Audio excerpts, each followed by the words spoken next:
மனம் போல வாழ்வு அப்படிங்கிறது ஒரு அருமையான வாசகம். ஒருத்தனுக்கு வாழ்க்கை எப்படி அமையும்னா, அவன் மனசு எப்படி இருக்கோ அது பிரகாரம் தான் அமையும். நீ அடுத்தவனுக்கு தீங்கு நினைச்சீன்னா உனக்கும் தீங்கு விளையும். நன்மை நினைச்சா நன்மை விளையும். சில பேர் எவ்வளவு முயற்சி பண்ணாலும் அடுத்தவங்களுக்கு கெடுதலே பண்ண முடியாது. எவ்வளவு முயற்சி பண்ணாலும். ஏன்னா அவங்க நல்லவங்களா இருப்பாங்க இயல்புலேயே. சில பேர் அடுத்தவங்களுக்கு நன்மை செய்யணும், வாரி வழங்கணும், கொடைவள்ளலா மாறணும்னு எவ்வளவோ முயற்சி பண்ணுவாங்க. ஆனால் அவங்க கெட்டவங்களாவே இருக்கிறதுனால யாருக்கும் எந்த நல்லதும் செய்ய முடியாது. இதுதான் தத்துவம். மனசுங்கிறது ரொம்ப முக்கியம். மனமது செம்மையானால் மந்திரம் தேவையில்லைன்னு திருமூலர் சொல்லுவார். மனசில் செம்மையான எண்ணங்கள் இருந்தால் நீங்கள் ஸ்ட்ரைட்டாக போகலாம். எந்த வழிபாடு எந்த பிரார்த்தனை எதுவும் பண்ண தேவையில்லை அப்படிங்கிற மாதிரி நிலைமைகள் உண்டு. ஒரு ராஜா அவன் அருமையாக பெரிய ராஜ்யம் அதை ஆண்டுக்கிட்டு இருக்கான். அவனுக்கு வாரிசு இல்லை.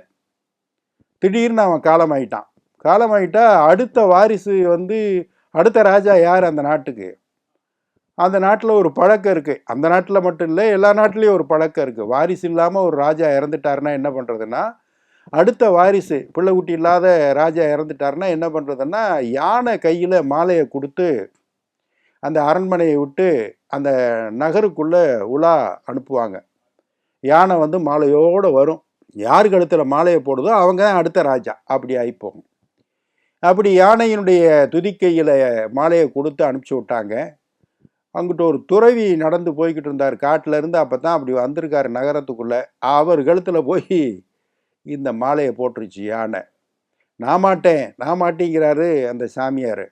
ஆனால் அங்கே இருக்கிற மந்திரி பிரதானிகள்லாம் நீங்கள் தாங்க அடுத்த ராஜா, எங்கள் ராஜா, வாங்க அரண்மனைக்கு அப்படின்னு கூப்பிட்டாங்க. என்னால் இருக்க முடியாது. இல்லையோ, ஆண்டவன் கட்டளையாது. நீ யாரை நம்புறியோ அந்த கடவுளுடைய கட்டளை. அதனால தான் யானை கையில் மாலையை கொடுத்தோம். அது உங்கள் கழுத்தில் போட்டுச்சு. இது இறைவன் விதித்த விதி. இதை நீ ஒபே பண்ணியே ஆகணும் அப்படின்னு ஆர்டர் அப்படின்னு சொன்னான். சரின்னு கிளம்பிட்டார் துறவி. துறவி அரண்மனைக்குள்ளே போய் ராஜ சிம்மாசனத்திலலாம் உட்காரல. நான் தனியாக அங்கிட்டு கீழே புலித்தோலை விரித்து உட்காந்துக்கிடுவேன். பட்டும் படாமல் ஆட்சி நடத்த ஆரம்பித்தார். அவர் வாட்டுக்கு இருப்பார். எல்லாரும் அவங்கவுங்க வேலையை மட்டும் ஒழுங்காக பாருங்கப்பா. நாட்டில் எந்த தீமையும் நடக்கக்கூடாது. யாருக்கும் கெடுதல் பண்ணாதீங்க. மனம் போல வாழ்வு நடத்துங்க அப்படின்ட்டு துறவி உட்காந்துருந்தார். ஒரு வாரத்தில் ஒவ்வொன்றா கேட்பாங்க. அதுக்கு ஏதாவது ஆலோசனை சொல்லுவார். அப்படியே போய்கிட்டு இருக்கும். நல்லா போய்கிட்டு இருந்துச்சு. ஒரு 2 வருஷம் ஆனோடனே பக்கத்து நாட்டில் பகை அரசன் ஒருத்தர் இருக்கான். எப்போதுமே பக்கத்து நாட்டுக்காரன் தான் பகையோட இருப்பான். அவன் யோசிச்சு பார்த்தான், என்னடா இந்த நாடு ரொம்ப சுபிட்சமாக இருக்குது, ரொம்ப வளமாக இருக்குது, இந்த நாட்டை பிடிச்சா என்ன?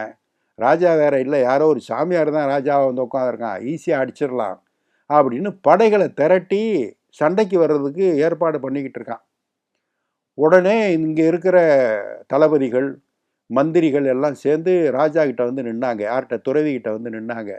உத்தரவு கொடுங்க ராஜா, பக்கத்து பகையரசன் நம்ம இது போர் தொடுப்பதற்காக படைகளை திரட்டிக்கிட்டு இருக்கானா, நம்மளும் படையை திரட்டி ரெடியாக இருந்தோம்னா அவன் வந்தோடனே அடித்து அவனை காலி பண்ணிடலாம், நம்மக்கிட்ட போதுமான படை இருக்குது அப்படின்னு இவங்கெல்லாம் கேட்டால், துறவி எவ்வாறு எந்த இடத்துக்கும் ஆசைப்படாதீங்க, யாரு கூடயும் சண்டை போடாதீங்க, எனக்கு எதுலேயுமே பற்று கிடையாது, இந்த நாடே எனக்கு கூடுதல் சுமையாக இருக்குது, அடுத்தவங்கள நாட்டெல்லாம் பிடிக்கணும்னு ஒன்றும் அவசியம் கிடையாது, பேசாமல் இருங்க, அவன் பாட்டுக்கு பிடிக்கணும்னா பிடிச்சிட்டு போட்டோம் அப்படின்னு துறவி சொல்லிட்டான்.